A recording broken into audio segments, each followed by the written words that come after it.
Hello again, everyone. Welcome, and thank you very much for joining Dragon Trail and Trip.Biz for today's webinar, where we will be introducing essential information about Chinese business travelers.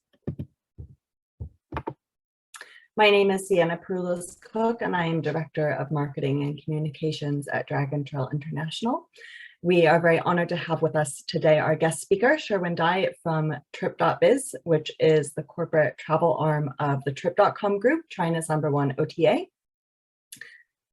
And on our agenda today, I'm first going to give a quick update on recent news and developments related to international travel to and from China, and then give an introduction to the Chinese business traveler.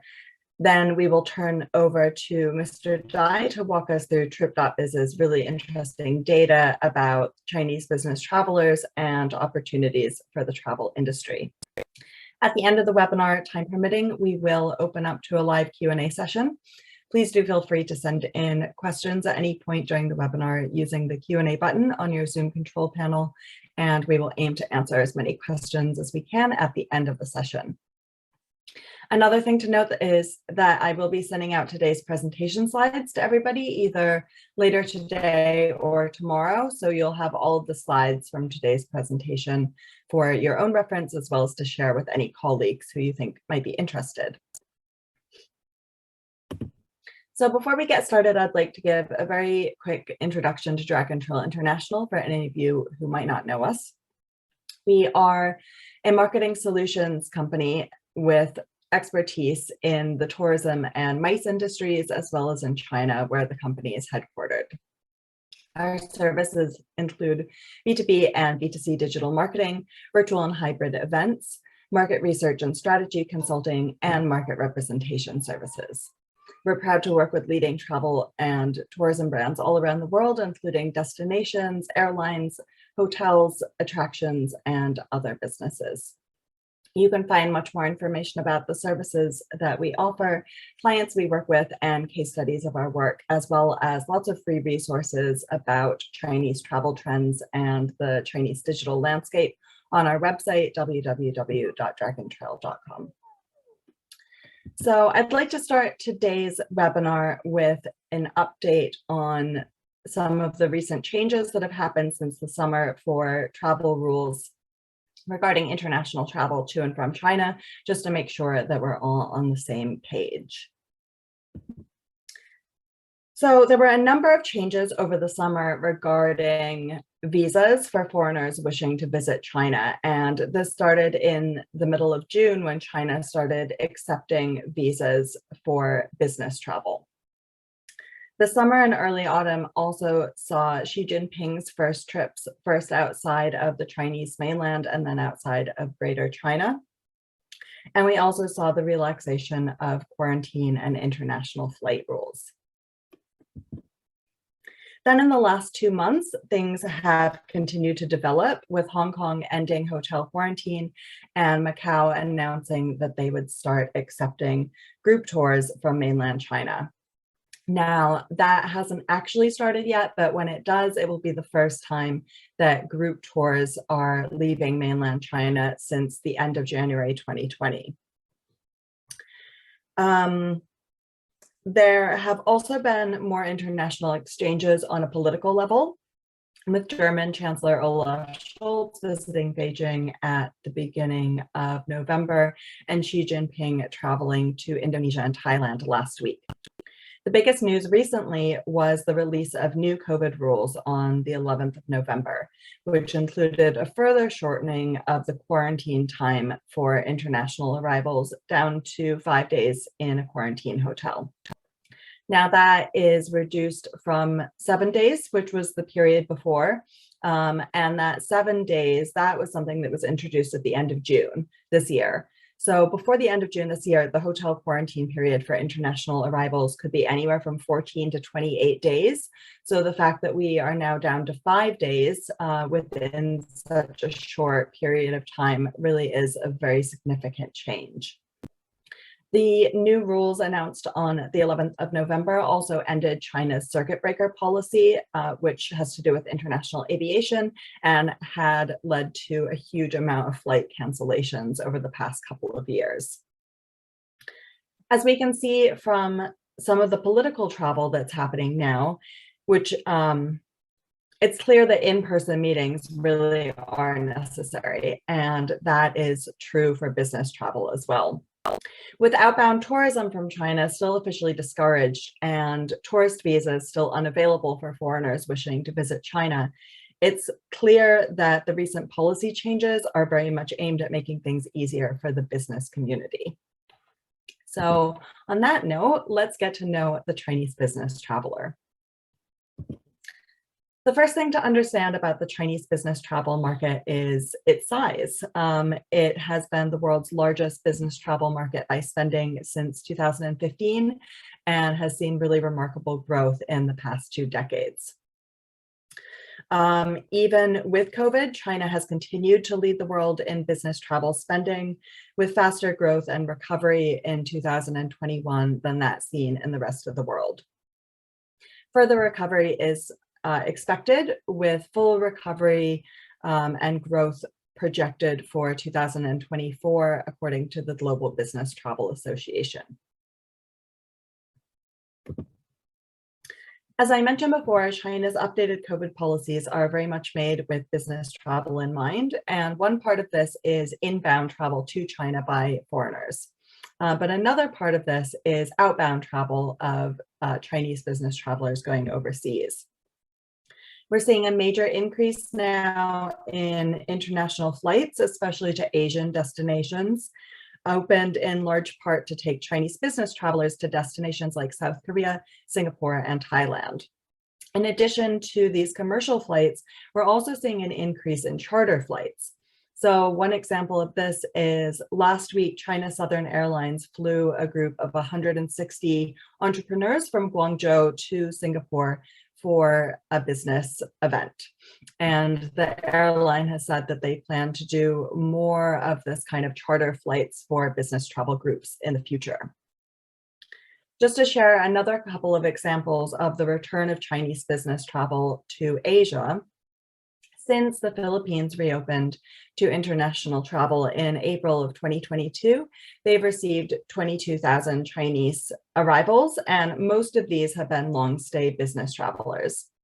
Recently at WTM London, I spoke with a hotel in Thailand that has already started to see the return of Chinese MICE travel, hosting a 70-room delegation of travelers from mainland China for 4 nights.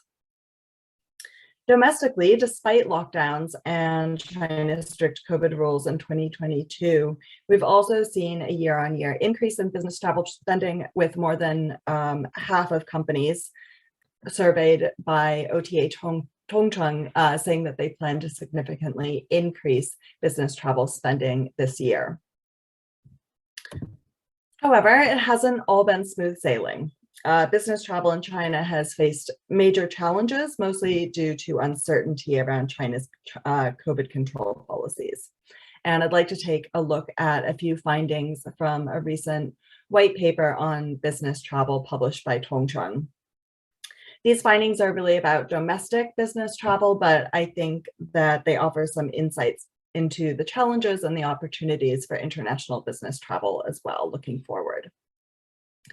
So first of all, we can see what factors have impacted Chinese business travel recently. The biggest of these is uncertainty and inability to confirm travel plans, but there are also concerns about employee safety, budget, and the potential need to quarantine. When we look at another of Tongcheng's survey questions about factors impacting business travel, we see again the important impact of COVID risk, quarantine, and COVID testing.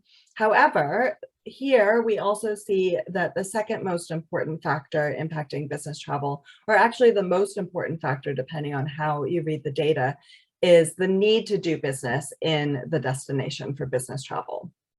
In fact, only 2% of respondents said that this need to do business in the destination was not important.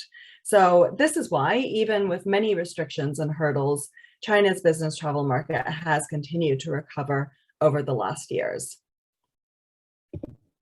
Let's take a look now at how China's recovery might compare to other major world markets. So based on a survey of 16,000 travelers all around the world who used to travel 3 or more times a year for work, 2 out of 5 US business travelers said that they never plan to travel on business again, ever.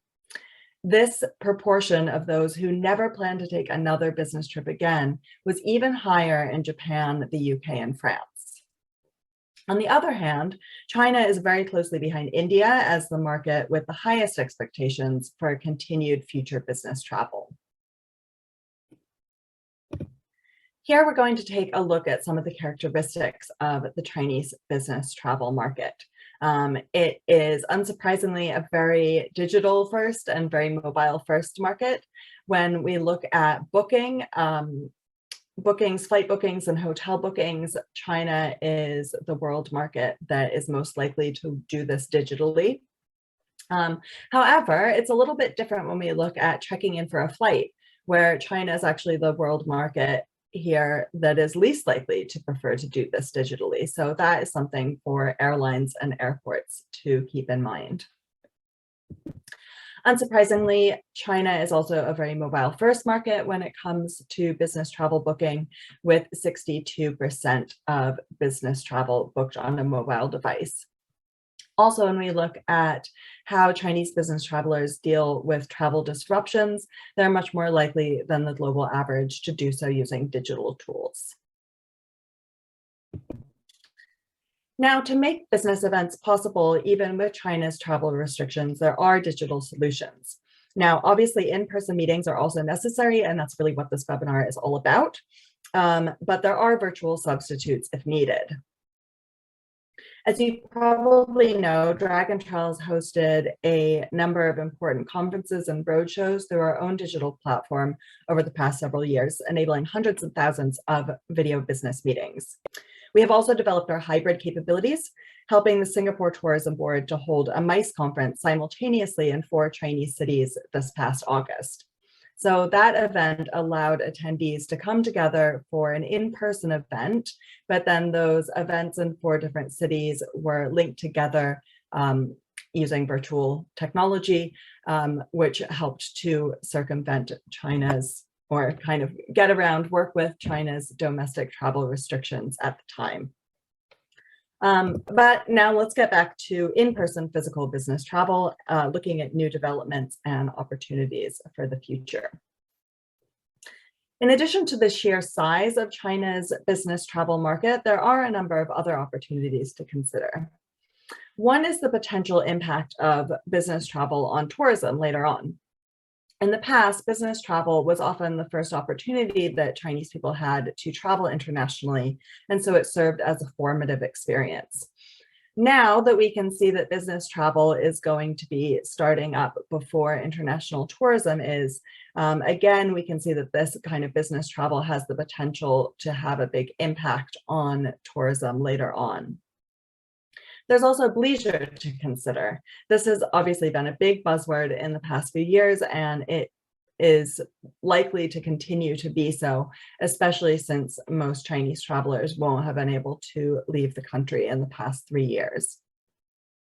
Another opportunity for the travel sector is the fact that Chinese business travelers are more likely to stay in high-end hotels, with the idea that staying in a nice hotel reflects well on the image of your company. So this is a good opportunity for luxury hotels. In terms of which sectors we could expect to spend the most within China domestically over the past couple of years, it has been finance and real estate or construction, followed by industry and healthcare. Finally, I'd like to share a few suggestions for travel brands, particularly hotels that are looking to attract and cater to the Chinese business travel market. Before the pandemic, Chinese business travelers often requested private rooms or private dining rooms in which to conduct business. And it's hard to imagine that these private areas are not going to be even more important now with COVID still circulating around the world. Similarly, serviced apartments were also growing in popularity among Chinese business travelers, students and tourists before the pandemic. And service departments could very likely be seen as a top option for long stay business travelers now, and those who are looking for more kind of privacy and safety in the era of COVID. A 2019 survey of UK service department providers that had seen significant growth in their number of Chinese guests found that those that were the most successful were those that had targeted Chinese travelers with their marketing, especially Chinese social media marketing. Now more than ever, with Chinese business travelers potentially more comfortable ordering room service to have in their room instead of going to restaurants and trying to minimize other kinds of unnecessary contact, we would recommend offering a room service and concierge via WeChat mini program or app. This would also allow you to collect data on the guest preferences, which then can be used to personalize further our future experiences. And as always, for business or leisure, it's a good idea to offer Chinese dining options if you're hoping to literally and figuratively cater to this market. So now I'd like to hand over to Sherwin Dai from Trip.Biz to share some information about developments and key defining features of the Chinese business travel market. Thank you, Sienna, for having us. Share my slide quickly. My name is Sherwin Dai. Brief introduction of our companies. Trip.Biz is a company of Trip.com Group, and Trip.com Group is one of the largest OTAs in the world, who owns some of the more famous brands in the European market, in the North American markets, such as Skyscanners, Travel Fusions, or Traffics. And we are more on the corporate side of the reach of our group. So the mission for our company is to basically involve in industry in the pursuit of the perfect business trip. We are headquarters in Shanghai, so we are the largest TMC in China. Right now, we also service clients from Hong Kong, Tokyo, and Singapore. So roughly 2,300 people all around the world, mainly focusing on the Asia Pacific, right? So, and we are servicing roughly about 13,000 large enterprise currently. So today's topics, we would more focus on the recovery of the business travel market, and then we share some of the trending keywords we have found out by the research we've done earlier this year, and then we zoom into the business travel insight in China for the Chinese travelers, right? And then the last section is some Q&As. If you guys have some questions, you can save it to the end of the seminar, right? So first things first, the first slide actually shows the top 15 business travel markets in the world and how do they react to the pandemics from 2019 to 2022. So since the research have done earlier this year, so some of the numbers in 2022 actually is a estimated numbers. So you can see with the zero-hour policy, a lot of people know that that's the policy the Chinese government have in place to battle the COVID. That policy actually works pretty well with the original type of the virus and with the Delta variants. So we have actually maintained a pretty good rate of recovery in 2021. But the policy actually does not work as well as we expected. The government expected for Omicron, with easier way to pass it to a lot of wider populations. So we can see actually we have a decline for 2022 comparing to 2021. But for all the other major business travel markets in the world, basically they have a good recovery comparing to the previous years, just because most of those markets actually opened up, right? And then we zoom into the China business travel spending market. That's what we are foreseeing for the next several years. We have a dip for 2020, and then we expected a steady recovery from 2020 to 2024. Actually, this number here is a projection from earlier this year, which means this year actually have a worse performance than we estimated when we have done this research earlier this year, right? So 2022 actually goes down a little bit, but a lot of like what Sienna has shared at her previous finding, the policies for the China market actually gradually open up. We expected hopefully at earlier next year there would be a even looser policy for people getting in and getting out of China. So we still have a very positive that hopefully in 2024, the China market could recover to what we were in 2019. And then the next couple slides would be some of the findings, the keywords we repeatedly seen when we have done this research earlier this year. The first keyword is not surprising. I think a lot of people have seen digitalization plays a very important part of their travel. So here, the digitalization actually go through three different questions. The first one is we ask, when we have done these surveys, we have sent this to a lot of the managers for the companies that we have been servicing, right? So roughly 91% of them are very well aware of digitalization transformation their business and how do they actually play an important role for their operations. And you can see a lot of those companies actually are having projects or even a plan to in place and actually do a digital transformation, roughly 40% of them, right? And the other 51%, even though they haven't put this into actions yet, but they already have plan in their future. And then we further when we going down the path of like what digitalization, how does that impact their business? The first one come into their mind is the business travel. For a lot of the enterprise and companies and organizations, business travel is one part of the operations that actually is the most easier to transform, right? And you could get a lot of satisfactions by their employees.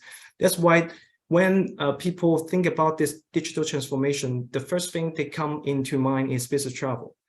Kind of 68% of the answers for our surveys. And then what part of the digital business travel matters the most for them, right? So they care more about how does the travelers book and make refunds for their flights and hotels with online booking tools or mobile apps, and how does that this kind of a travel booking system integrated in terms of data with their internal office automation systems or even enterprise ERP system, right? This would kind of enable the automation. And then some of the internal approval systems and reimbursement systems are also a very important part of their focus when talking about digital business travel. And the second keyword is sustainability. So we look into sustainability in two different areas. One is the policy setting, right? So we have done survey with a lot of policy company, the managers in the companies, like 66, closer to 67% of the managers, they already have taking sustainability into their policy setting, or even they're on the way of setting up those policies. And when they're mentioning something about the sustainability in business travel, they more care about like, can they actually bypass some of the very original offline booking approach and maybe just cutting down the approvals and papers and using online management instead, right? And some of the invoice in the past, like they would have to print out the invoice and coming back and do the reimbursement. Right now, everything is digital. And also they would encourage their travelers to use as less using disposable items as possible. So this is from the policies set aside. And the second components regarding to sustainability is for individual travelers. A very interesting finding is when we ask the question for travelers, are they more concerned about sustainability when they're actually going on the road? And most of them, they say yes. And the interesting finding is that the top three topics they when they're thinking about sustainability protections in the hotel is like they try to use as less water as possible, and they would turn off the lights when they leave the hotels, right? And they try to turn off the electronic appliance as much as possible. But this is just their result. Personally, I'm not too good in just turning off all the lights and appliance in during a business travel. But good job for those people that who do the survey. And a lot of travelers, they brought their own supplies, and when they travel, they're on the road, right?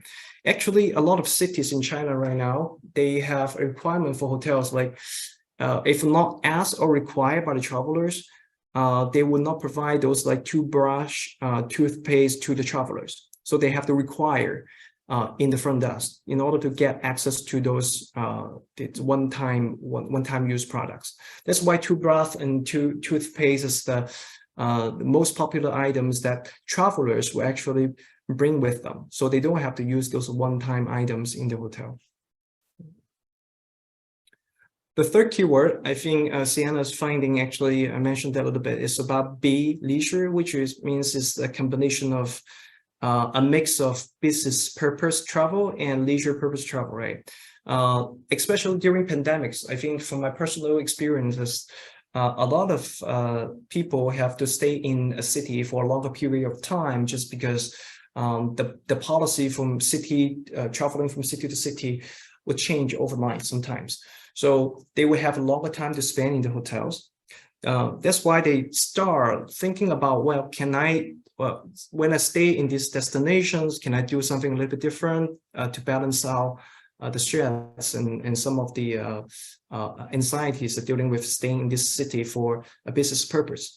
So from the traveler's perspective, a lot of people, when they're visiting a specific location for this business purpose, they will also look into, oh, what's the best restaurants, right? What's the best restaurants after visiting the clients can I go to? And also, if I stay over the weekends, is there's a sightseeings, and if I have friends in the local, so that I could combine these two together, right?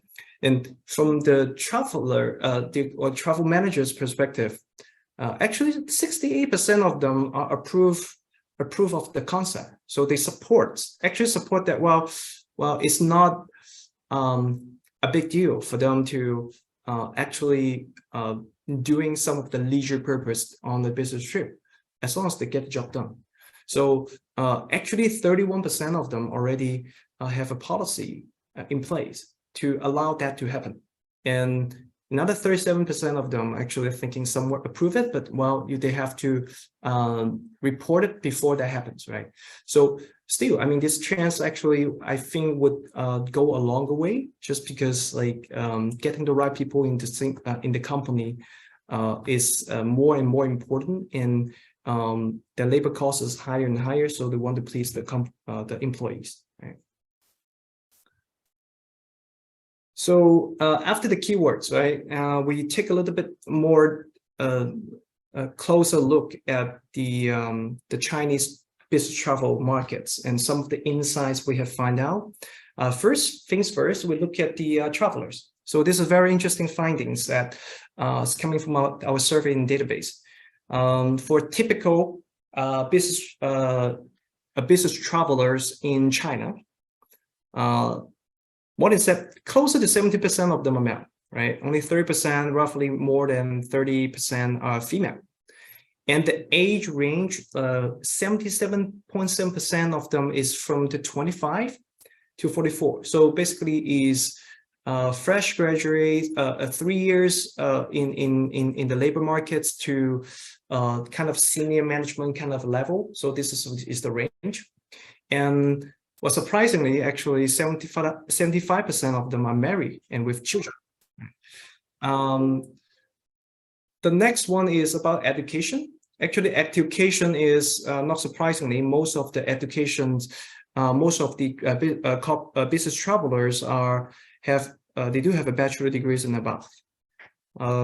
They are in the employment market for most of them in a very long period of time. So I mean, fresh graduates grades are normally would being working in a job that doesn't require to travel as much, I would say, like for people that need to travel a lot to meet their clients, etc., as they intended to be in a longer employment history. And the monthly income right now, like comparing to all these the frequent travelers, 63% of them is in the range of 10,000 to 20,000 CNY and above. This is monthly income, right? And most of the position is like sales and even midline managers and people that they would need to travel a lot to meet their teams and to support regional business, right? So a lot of them, like roughly 45.7% of them will be the managers. And also the business travel purpose actually shift a little bit. Like when we're comparing to the first year of pandemic, 2020, and the second year of pandemic, 2021. The most interesting finding is like a lot of company actually cut back unnecessary business travel. So when you look at the second and third column, a lot of those like a first sales call, sales support, customer support kind of functions, and also training, internal training, study tools functions have been shifted online. So a lot of a company rely on virtual meetings to actually to cover those travels. But some of those business travel that requires face-to-face, especially like professional services, conducting the closing due kind of sales support, and also the seminars that require getting a bunch of people together to face-to-face building connections. Those basically maintain a pretty high level. But since the sales, customer support and training study actually drops, so the percentage of the professional services in industrial professional seminars percentage actually goes up, right? And then we are looking more closer into two major areas when the business travelers actually need to select the flights and hotels. So first things first, we'll take a look at the flights. Comparing again the 2020 and 2021 data, you can see there are three areas that actually have the biggest shift. One is the travel class, and the second one is the ticket purchasing speed, and the third one is the selection. To sum this up is like when they try to book a ticket from a supplier, they sometimes they care more about the service comfortability of choosing a flight instead of just choosing the arrival time and departure time, right? So they care about something that is more than just the price and just the departure and arrival time. And also interesting finding is most people, like getting close to 50%, like 46.7% of them are more likely to want to choose a window seat because they don't want to disturb people when they're trying to go to the bathroom or anything like that. They just want to not get disturbed and disrupted, right? And the aircraft type data we have, like 74% of them is mid-sized aircraft. But the major reason is because for 2021 data, most of our travel data is coming from domestic, and for domestic flights, there would not be many large aircrafts around for this shorter route, right? So that's I think it's that makes sense that 74% of those flights are mid-sized aircraft. So the next one is a little bit insights when the travelers they want to do a value-added service purchase, right? In 2021, when we're looking at the left of the chart, you can see a lot of people buy insurance. Doesn't change a lot, but three areas when we're comparing business travelers and leisure or general travelers, three items actually are more popular comparing to general travelers. One is the VIP lounge, and the second one is the upgrades, right? And the other one is the priority boarding in the airport. I think the reason behind that is because like they are all paid by the companies. So they are more willing to spend those monies when they're on a business trip. And the right-hand side is the factors affecting the airport satisfaction. So right now, I think most people, when they choose an airport, they are more care about the, is it easy to get into the airport just because there's a pandemic control policies? Is it comfort to be seated in the waiting areas? And is the security checks quick or not, right? So for myself, I'm based in Shanghai, so I will always choose the airports in downtown Shanghai comparing to the one that in Pudong, right? This is like 2 hours away, and the airport's gigantic. From the entrance to actually getting to the boarding gate, it takes a long period of time. So the security checks sometimes is a long walk to the boarding gate, right? So those factors are actually affecting people to choose the airport and to feel the satisfaction of towards a specific airport. So, and then we can take a look at the hotel booking. First things first, we took at like how does the business travelers plan their itinerary, right?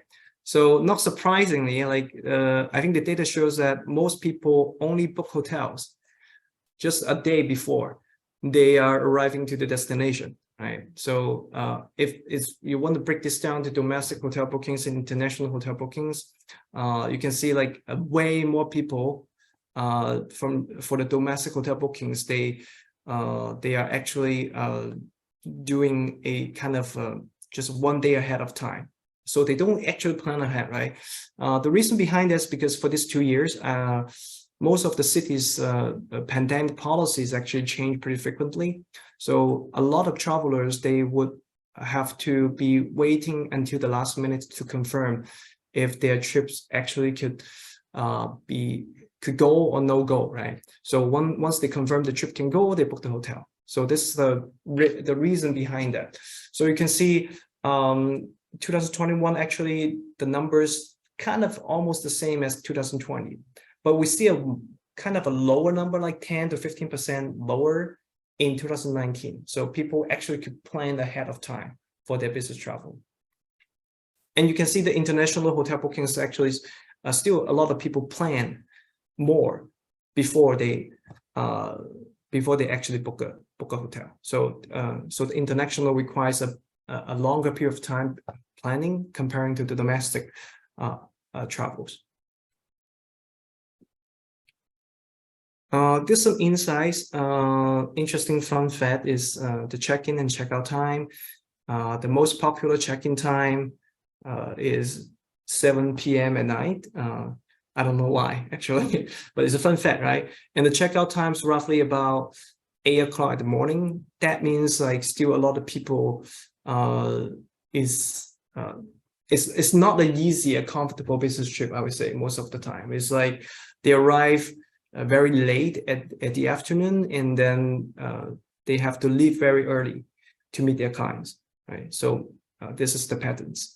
And then most people is from point to point. They don't actually stay in one location for a long period of time. So most of the bookings and from the business travelers are actually 1 day. So they book 1 day and they leave the hotels and move to the next destination, right? Still shows how tough the frequent travelers are when they are on a business trip. Again, that doesn't change a lot comparing to 2021, 2020. And some of the preferences shift comparing to 2020 and 2021. I think a lot of the shift is coming from in 2020, people care more about the security and the policy of controlling the virus. But in 2021, people just don't give it a damn anymore. I mean, like, they don't care that much because they just get used to it, right? So you can see a lot of those focus will shift to, can I have a gym and recreation facilities in the hotel? Because like, I gotta stay in this hotel, I'd better enjoy it more. Like, I don't care about your pandemic policy anymore, right?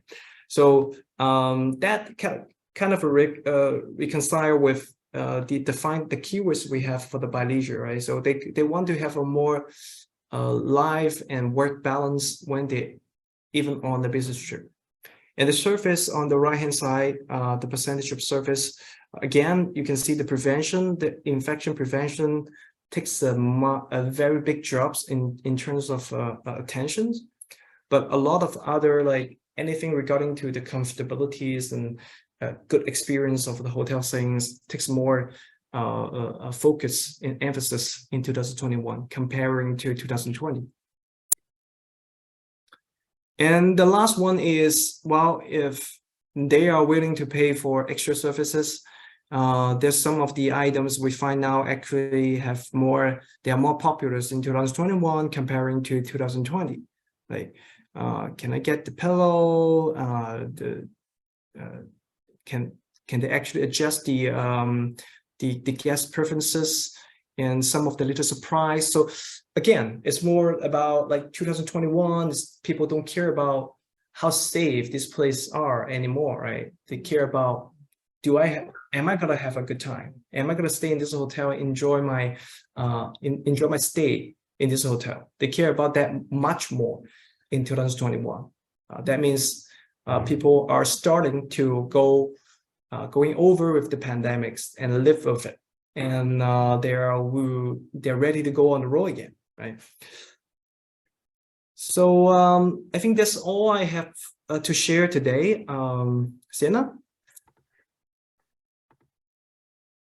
Hi, thank you so much, Sharon, for sharing that really interesting information, and also your analysis and interpretation of the information, I think is extremely helpful too, understanding especially that really short-term hotel booking window, because I thought that seems crazy. Why would you book the day you're going to hotel? That would make me very nervous. But of course, it makes sense when you're waiting to see if the trip can go ahead. And that really matches up with the information that I shared earlier about the uncertainty of travel in 2020, 2021.